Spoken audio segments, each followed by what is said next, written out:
masih semangat ya belajar di rumahnya. Nah, kali ini video yang akan kita buat akan membahas mengenai tentang BEP atau singkatannya dari Break Even Point. Nah, video ini dibuat untuk memenuhi tugas mata kuliah akuntansi manajemen. Sebelumnya, kalian jangan lupa ya untuk like, comment, share, and subscribe channel YouTube ini. Nah, sebelumnya kita perkenalan dulu ya. Kita dari kelompok 2, anggotanya ada 4. Yang pertama saya, Ana Hasanah. Yang kedua ada Elis Setiningsih. Yang ketiga ada Inardo. Yang keempat ada Denis Zulfikar. Nah, di sini akan membahas tentang beberapa pengertian tentang BEP, asumsi BEP, kegunaan BEP, dan perhitungan BEP itu seperti apa. Nah, semuanya akan kita kupas di video kali ini. Makanya kalian yang belum tahu tentang apa itu BEP, pengertian BEP, dan bagaimana perhitungannya, makanya tonton sampai habis video ini, jangan di skip ya. Dan kebetulan saya kebagian menjelaskan tentang pengertian BEP atau bisa diartikan sebagai titik inkas. Nah, di sini ada BEP menurut beberapa para ahli atau beberapa para tokoh. Yang pertama menurut Mulyadi.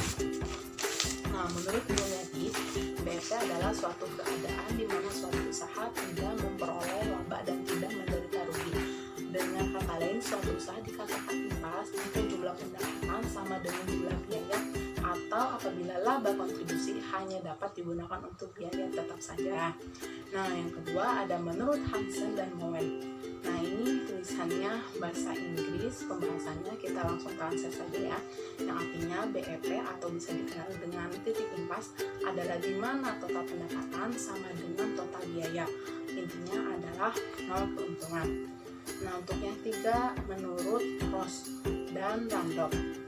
Menurut Ross dan Randolph, ini juga tulisannya bahasa Inggris, langsung kita translate saja. Yang artinya yaitu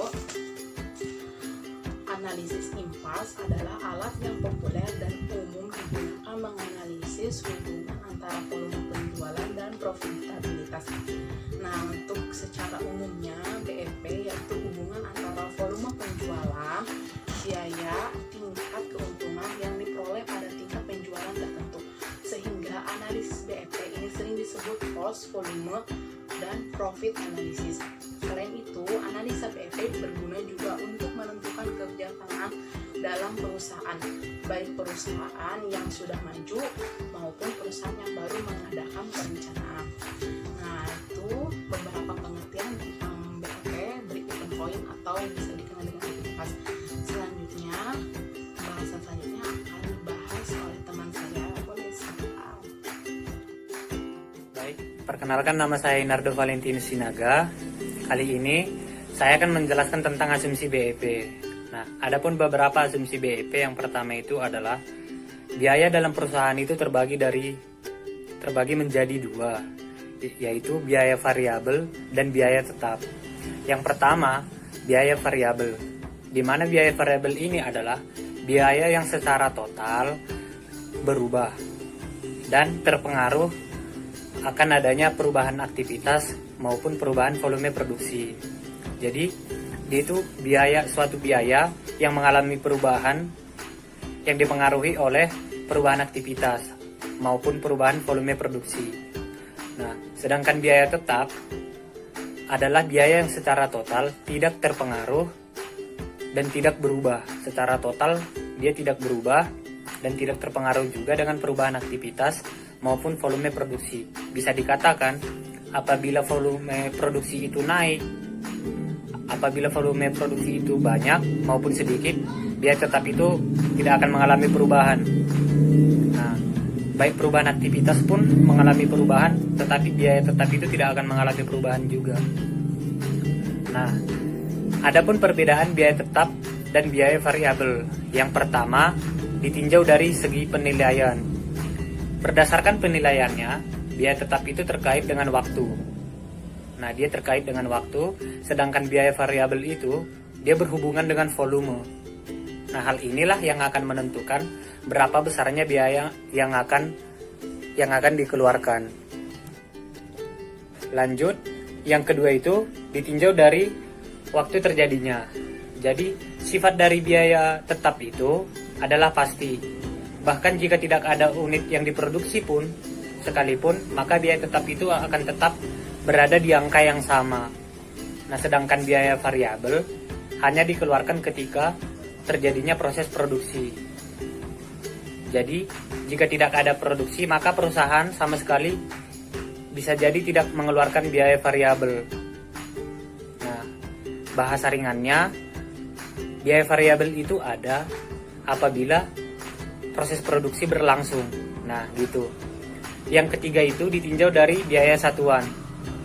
Maka biaya satuan untuk biaya tetap dapat mengubah harga satuan dari tiap unit yang diproduksi. Nah, jika proses produksi menghasilkan unit yang banyak, maka biaya tetapnya akan mengalami penurunan per unit. Begitu juga dengan sebaliknya.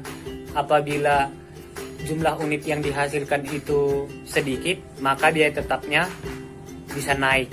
Nah, dalam biaya tetap itu, biaya satuan itu berbanding terbalik dengan jumlah unit yang diproduksi. Sementara biaya variabel itu jumlahnya akan tetap. Nah, jumlahnya akan tetap sama dalam hitungan produksi per unit, baik sedikit ataupun banyak jumlah unit yang diproduksi. Biaya variabel itu akan tetap seperti itu. Nah, itu. Nah, ditinjau dari komposisi. Dalam biaya tetap ada komposisi seperti overhead produksi tetap, ada namanya biaya penjualan tetap, ada namanya distribusi overhead, ada namanya biaya administrasi tetap. Nah, sedangkan biaya variabel melibatkan pengeluaran untuk tenaga kerja langsung, beban langsung, bahan langsung, dan lain-lain. Nah, di sini ada pun contoh dari biaya variabel dan biaya tetap. Biaya variabel itu contohnya biaya bahan baku, ada biaya tenaga kerja, ada biaya pengiriman. Nah, sedangkan biaya tetap itu ada contohnya seperti sewa, ada bea, ada asuransi, ada pajak, gaji, dan lain-lain. Nah, asumsi BEP yang kedua itu ada efisiensi perusahaan pada berbagai tingkat kegiatan juga berubah, sehingga biaya variabel setiap unit produksi sama untuk berbagai volume produksi. Yang ketiga itu tidak terdapat perubahan pada berbagai kebijakan pimpinan yang secara langsung berpengaruh terhadap beban tetap keseluruhan. Dengan demikian biaya tetap keseluruhan juga tidak berubah. Nah, ada selanjutnya ada juga tingkat penjualan sama dengan tingkat produksi. Artinya, apa yang diproduksi dianggap terjual habis. Dengan demikian persediaan barang jadi tidak mengalami perubahan. Nah, tidak mengalami perubahan atau perusahaan sama sekali tidak menyediakan stok barang jadi. Nah, demikian dari saya. Perkenalkan, nama saya Denny Fikar dari kelompok 2. Nah, kali ini kelompok kami ingin memiliki tugas mata kuliah akuntansi manajemen. Pada kesempatan kali ini, kelompok kami membahas tentang break-even point atau yang biasa kita singkat itu BEP. Di materi sebelumnya yang sudah dijelaskan oleh teman-teman saya mengenai BEP ini, mulai dari pengertian dan asumsi BEP. Di kesempatan ini pula, saya akan menjelaskan tentang kegunaan dari BEP. Analisa break-even point dapat digunakan untuk tujuan terutama bagi perusahaan yang sedang menyusun perencanaan. Di samping itu juga dapat digunakan sebagai alat pengendalian waktu perusahaan masih dalam kegiatan sebelum akhir suatu periode. Nah, ada beberapa uraian mengenai kegunaan BEP menurut para ahli, antara lain sebagai berikut. Menurut Adi Kusuma tahun 1996 ayat 359 mengemukakan bahwa analisa break-even point digunakan oleh perusahaan-perusahaan dengan tujuan untuk yang pertama, mengevaluasi tujuan laba perusahaan secara keseluruhan.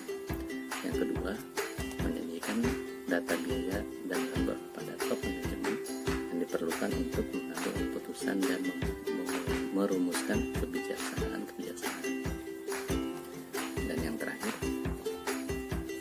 seperti sistem laporan yang tebal-tebal dengan suatu grafik yang mudah dibaca dan dimengerti. Nah, sedangkan menurut Sigit di tahun 1996 ayat 3 juga menyatakan tentang berbagai kegunaan analisa BEP adalah sebagai berikut.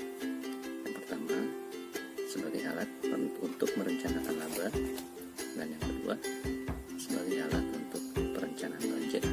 Ketiga, sebagai penentu harga jual produk. Keempat, sebagai dasar untuk menentukan harga jual produk. 5, sebagai dasar rencana pengembangan. Dan yang terakhir, sebagai dasar pengambilan keputusan. Nah, itu menurut beberapa para ahli ya. Nah, dari beberapa uraian tersebut tentang break-even point atau BP, dapat ditarik kesimpulan bahwa kegunaan dari analisa break-even point atau BP antara lain: yang pertama, analisa break-even point dapat dipakai sebagai alat pemberi informasi kepada manajemen secara sederhana dan singkat. Dan yang kedua, analisa break-even point dapat digunakan sebagai alat pedoman dalam mengambil keputusan, terutama yang menyangkut biaya, pendapatan, dan perencanaan laba. Yang ketiga, analisa break-even point dapat memberikan gambaran tentang biaya dan hasil produknya yang diharapkan secara menyeluruh di dalam aktivitas utama perusahaan di masa mendatang. Yang keempat, analisa break-even point dapat digunakan sebagai landasan untuk mengendalikan kegiatan operasional yang sedang berjalan, yaitu sebagai sarana untuk membandingkan antara realisasi dengan perhitungan berdasarkan analisa break-even point, dan juga sebagai alat pengendalian atau controlling. Nah, yang terakhir, analisa break-even point ini dapat digunakan sebagai bahan pertimbangan untuk menentukan harga jual, yaitu setelah diketahui hasil-hasil perhitungan menurut analisa break-even point dan laba yang sudah ditargetkan. Nah, demikianlah penjelasan dari saya mengenai kegunaan dari analisa break-even point atau BEP. Di sini saya akan menjelaskan mengenai perhitungan BEP. Nah, dari soal ini, PT Resik adalah produsen sabun cuci atau deterjen yang kapasitas produksinya adalah 3.000 ton. Nah, dalam kapasitas produksi tersebut, biaya tetap yang dikeluarkan adalah 1.800.000.000, sedangkan biaya variabel yang dibutuhkan sebesar 600.000 per ton. Nah, harga jualnya adalah 3 juta per ton. Nah, berdasarkan data tersebut, kita akan hitung BEP PT Resik dalam rupiah dan dalam unit. Yang pertama, kita akan menghitung BEP dalam unit. Sebelum menghitung BEP dalam unit, kita perlu menghitung margin kontribusi per unit. Margin kontribusi per unit. Nah, untuk menghitung margin kontribusi ini dihitung dengan rumus harga jual per ton dikurangi variable cost.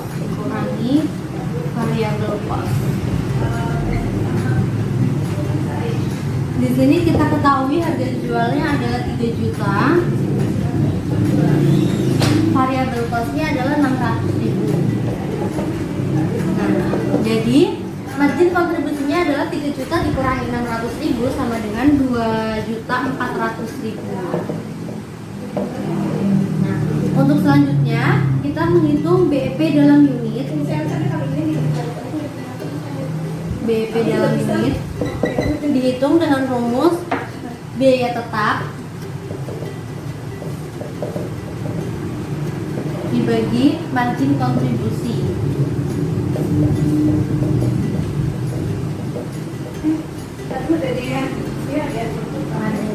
Nah, biaya tetapnya ini diketahui di soal adalah 1.800.000.000 dibagi, tadi kita udah hitung margin kontribusinya adalah 2.400.000. Nah, jadi BEP per unitnya adalah 750 unit atau 750 ton. Kita udah ketemu BEP dalam unitnya 750 ton. Untuk selanjutnya kita menghitung BEP dalam rupiah.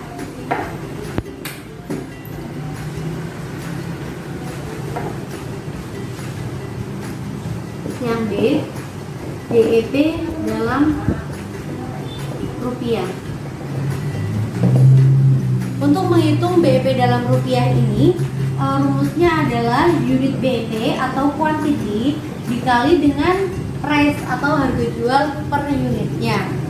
Nah, kuantitinya sudah diketahui 750 dikali harga jualnya di soal 3 juta.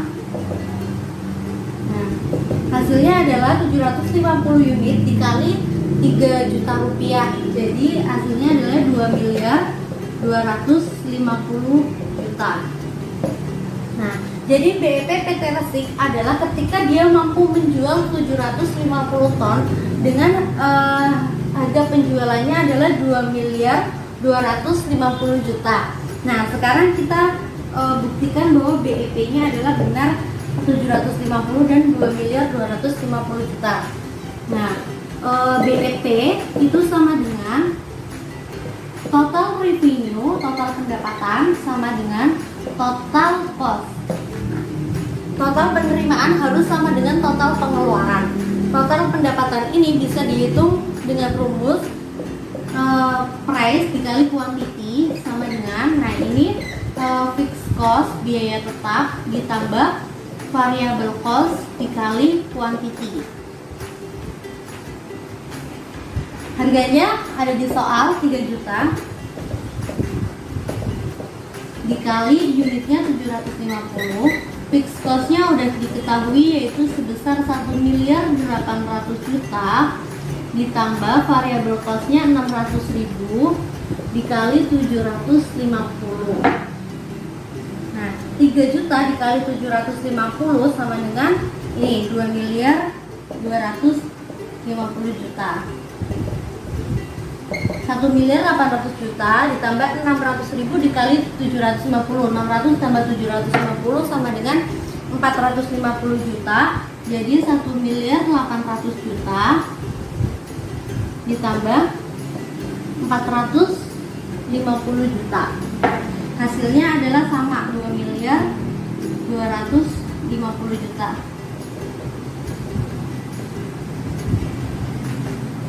Nah, ini 0.